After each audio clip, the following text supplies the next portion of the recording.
Zavion Johnson, sir, how are you? I'm very good. Good morning, and thank you for allowing me to be on your platform today.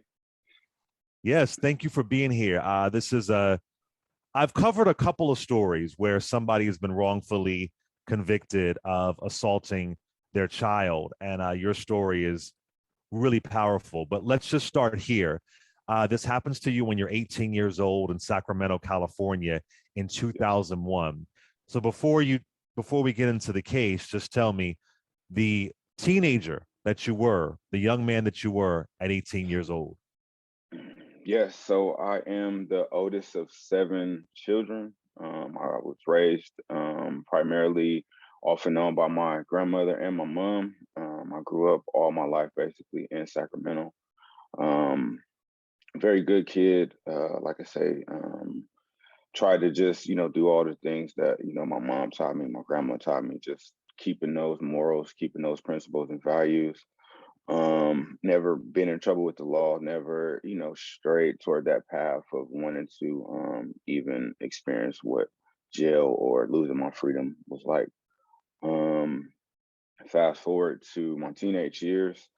I met a young lady who was in high school with me, a little bit older. A couple years passed by. We're out of school, um, and presented with us having a child. I'm 17, turning 18, and my daughter is born. And you're in your daughter's life. You are Yes, you're taking care of your daughter. You're an involved dad, which is a great thing. We all want our parents to be involved in our lives. So let me just try and summarize this a little bit. You are bathing your daughter, and your daughter slips. Is that correct? yeah, she Great. slipped from my hands, and as a result of that, she hit her head on the tub and passed away 2 days later. And when it happens, you call your mom because you're a young dad. Say, hey, do you think everything is okay? And your mother believes, okay, I think she's okay. She's gonna be okay.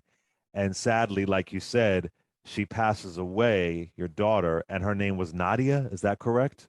Yes, yes, it was. Nadia. And I'm so sorry to hear that. I know this was obviously in 2001, but I just want to give my condolences. I'm so Thank sorry to you. hear that. And and I hope I read this wrong. Maybe I did, but you are arrested at the funeral of your Yeah, daughter. yeah, Tell yeah, me right. tell me about this. So I mean, just from what I could recollect, I mean, we're there. Everything pretty much seemed somewhat as it should be. Leaving the proceedings. Next thing I noticed, just pulled over by like six cops, six guns drawn, pointed at me. I'm still in my suit, not really understanding what's going on. Never been in trouble with the law before, like I said. I'm slammed on the car, thrown in handcuffs, and saying I'm being arrested for murder. And I didn't even get to tell anyone why. Didn't even understand what was like going on or anything. And that was the start of my fight to prove my innocence. And you were arrested December 4th, 2001. What was Yes. their what was their logic? What was their reasoning for saying, "Oh, you intentionally uh killed your daughter"? What did they figure out in their brain to throw this at you? Well, yeah. So we had some stupid doctors, and I say that just because, like I said, if you are going to call yourself an expert, if you're going to be able to, have this ability to change, destroy, or like I say, limit someone's life, period, and you call yourself an expert, I think that you should know every single detail of what you're saying, what you're explaining, and what you believe. And so there was these two doctors who basically said that there was no way that she could have died from 3 to 5 foot fall. It had to be from like 30 feet, or it had to be from like a multi car crash accident or something like that. And so the jury decided to take their two expert testimonies instead of 13 plus witnesses, including the mother of my child's character, witnesses, basically just talked about me, talked about how I was as a father, all that stuff. So, yeah, it was misleading, faulty medical evidence that the jury decided to take and run with. And a couple of details here just for the audience. It's kind of crazy. So one of the doctors said that it was shaken baby syndrome. The Right. part the reason why your daughter passed away, because he believed there was during the autopsy there was bleeding behind the eyes, so he believed that was shaken baby syndrome. But the other thing was that your daughter had no there was no marks on her. Like you said, they said, oh, it had to be a car crash. There was no bruising on her.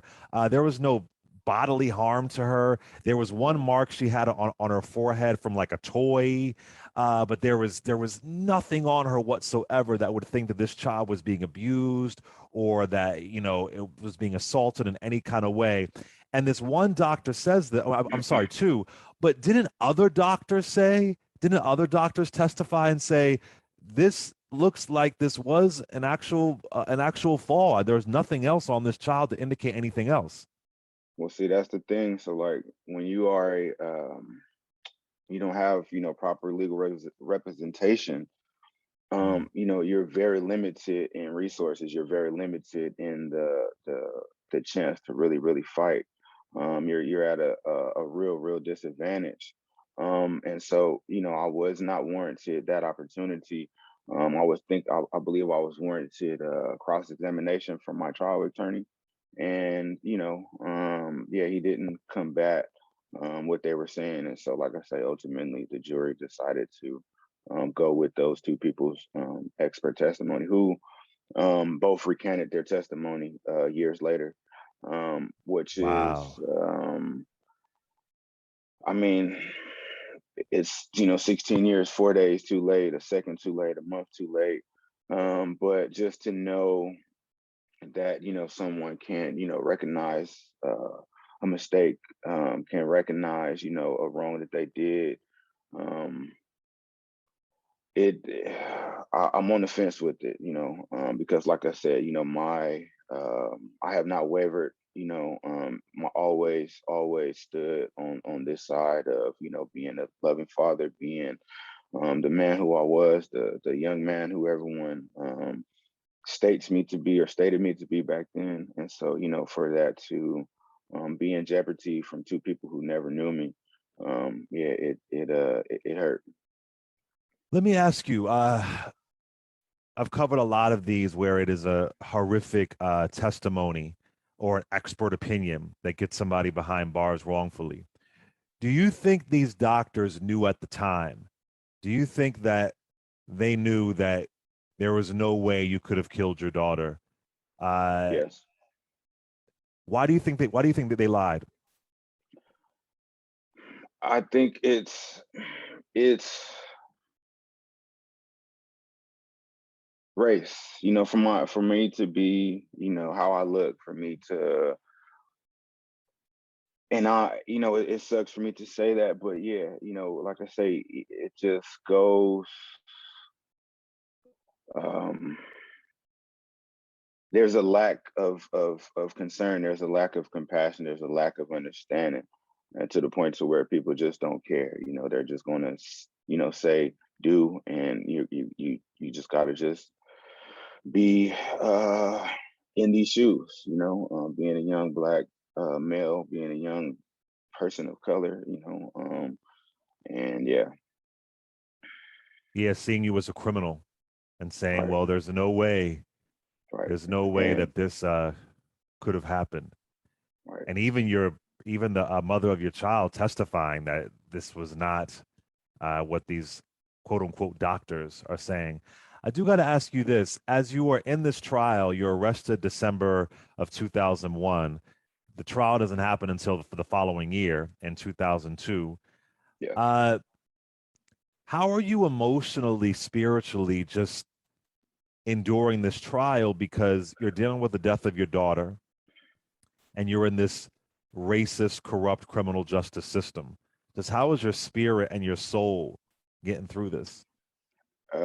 It was in a lot of different places, from being very, very confused, very, very distraught. There was even, suicidal thoughts early on.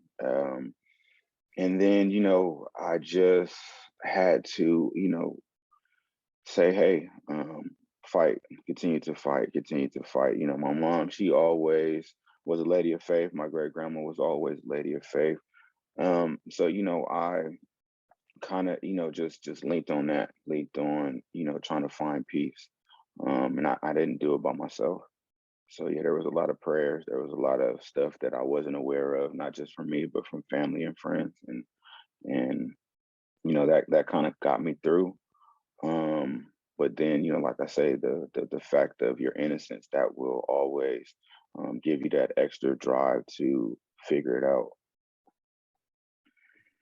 And how was the mother of your child affected? I mean, she lost her child, and now she's losing her partner. How was she affected by this? It was good all the way up to a point, and then life kind of just I guess happened. You know, and like I said, for 16 years, to be taken away from anyone, family and friends, life does change, life does go on. And so yeah, I was forgotten by a lot of people. Mm. I felt a lot of loneliness, a lot of just being, in the trenches by myself. But like I say, with faith, God will give you the strength to not be by yourself. He would, make it bearable. He would make it a not a enjoyable experience, but a peaceful experience somehow. So you are convicted December of 2002. Your original sentence is 25 to life. Uh, you've already been behind bars for a year, but from Yeah. what I have read, is that when you are convicted of killing or assaulting a child, it can be hell behind bars from the inmates and the guards. So, what was your experience? Yeah, so in the county jail I had a lot of headache, a lot of trouble, a lot of fights there. So getting to prison, I stayed on the main line too, so I didn't go to the sensitive knee yard, I didn't go to PC. It was always in my mind and my heart that, I would have to basically, accept whatever consequences on the yard. I didn't go around talking about my case, but I just knew, me being innocent, that I wasn't going to roll up. I wasn't going to stray away from, being here. So basically, me being, like I say, knowing that I was innocent, I was willing to risk death right there. And I know it could happen anytime if someone was to find out. And for me to be walking on those lines, 18, 19, 20, all the way up to 34 years old, it was a testament to, like I say, just having God's grace. There was, a few instances where I could have died in prison, not from any harm. Um, well, actually, one time it was, and another time I could have died in a cell fire. But um, yeah, so like I say, just God's grace. He really, really kept me. Um, so yeah. What was your lowest moment behind bars? Um, Looking back at over the years, like, seeing my little brothers and sisters grow up. One of my sisters was 12 years old, looked up, now she's in college, and then she graduated college, and I was just like, whoa. And then one of my sisters grew up, and like I said, they all just went from 4 years old to being 18 and 20. So, you kind of, have to realize, like, yeah, wow, time is really flying. Yeah, 16 years and 4 days you were behind bars. So explain how you were finally exonerated. Oh, so I kind of turned into a legal beagle, which is a person who goes to the law library. I tried to fight the case myself for numerous years with a little bit of help, of, with to no avail. I got a blanket denial with sometimes no decision, no type of um, way for me to understand why I was being denied. And so people, my mom, thankfully, on the outside, she was right into the Innocence Project. I was right into the Northern California Innocence Project. And then finally in 2013, I get a letter from them stating that someone was going to be coming to have a sit down with me. Fast forward to 2014, I meet my attorney, Paige Knebb from the Northern California Innocence Project. She comes, she meets me, she hears, kind of my side of the story. She doesn't make any promises at that time. She just, like I said, she just says that, she wanted to meet me. She's kind of been reviewing my case, studying my case. Fast forward to later that year or 2015, she brings in a couple of her colleagues from Kecker and Van Ness. And then next thing I know, there's six people standing with me to fight for my innocence.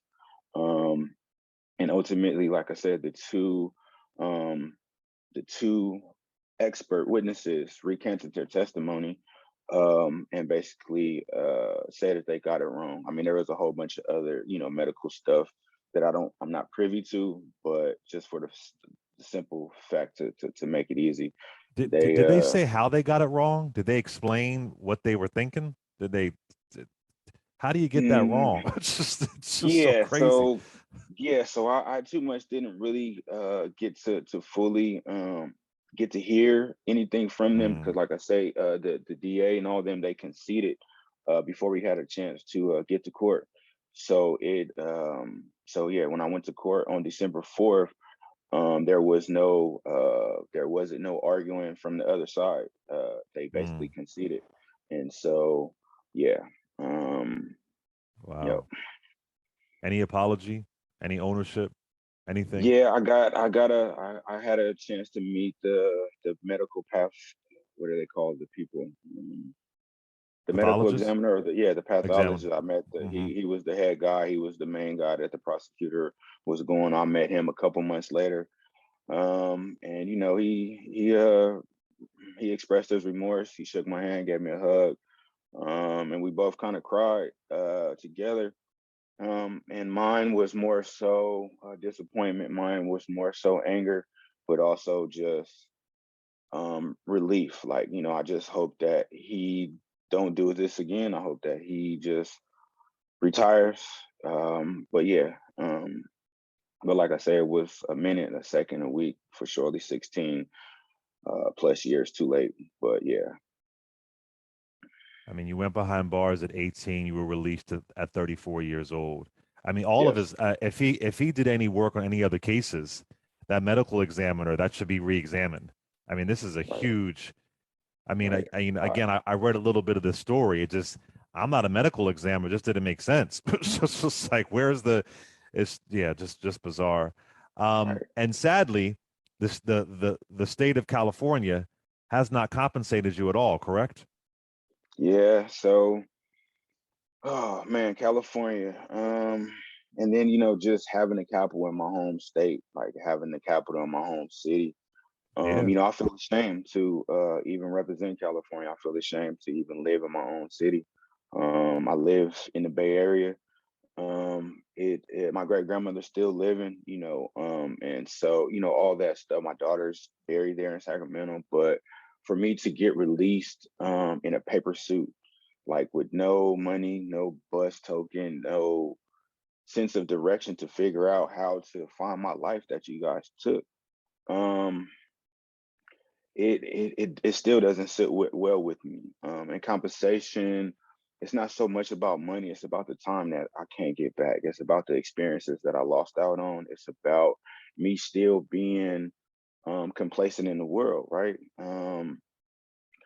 So 40 days home, I started advocating for um, I don't want to call it prison reform. I want to call it human reform. So thankfully to another exonerated brother of the Northern California Innocence Project, Obi Anthony. He started a exoneree founded and run organization called Exonerated Nation. Yeah, he's And been so, on like I before. say, He's amazing. yes, yes. So that's my big brother. I love him so much. 40 days home. I got invited to come to the Capitol to just talk to legislators, talk to the people that are in charge of making us, feel somewhat whole when we come home. Because, people that are convicted of their crime, people that are actually guilty, they are released with services. They're released with parole agents. They're released with housing. They're released with gate money.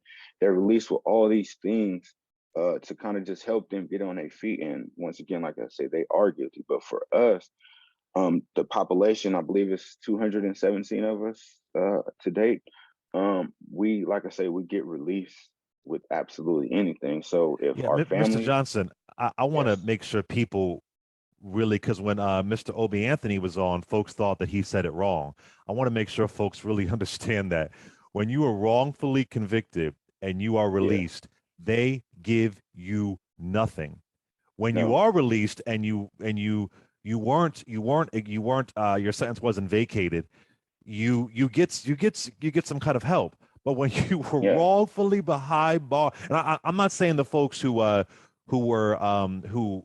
did their sentence and they were finally, I'm not saying that they shouldn't get anything, but I'm saying the idea that the state basically kidnapped you and put you in bondage and they're not going to give you anything, nothing, that is at just all, heinous. anything. I want to make sure folks get that because folks thought that can't be right. I'm like, nah, it was right what Mr. Anthony said. Go ahead. I'm sorry. Yeah, and when I say I got released in a paper suit, it was absolutely like a paper suit. I felt worse than someone who was in the drunk tank that got released. And and you don't know when you're getting out. So like I say, if I love all my attorneys, all six of them, they made sure that they were there. They made sure that they were there. They made sure that they were there from start to finish. And I got released to their hands, thankfully. They had a hot meal for me. They had clothes for me. They had hygiene for me and a place for me to lay my head. But the judge, the state of California, the governor, everyone who is instrumentally connected to making sure that people feel safe. I didn't feel that at that time. I felt abandoned. I felt misplaced. I felt like a bad mistake that just needed to be erased. And I'm a person. I'm a human, and I didn't do anything to justify that. So yeah, and I still try to find a way to fight, and I'm still gonna find a way to make them say something and recognize us. If you would like to donate to Mr. Johnson's Cash App, his Cash App is $ZAV as in Victor JAY 8300. That's $ZAV as in Victor JAY 8300. Before you go, let me ask you this, and I know this is a hard question, but if this wouldn't have happened to you when you were 18 years old, where do you think you would have been in your life now at 38 Mm, years old? man, when all happened, I was working for the state of California. I Man, I was so much happy. I had so much zest for life. Um, I I would be in a better place than I am now. I know, and not just materialistic wise, but just mentally, physically, spiritually. But a part of me is gone. A part of me is buried. A part of me will always, forever, be changed by this. And yeah. Yeah, I can imagine.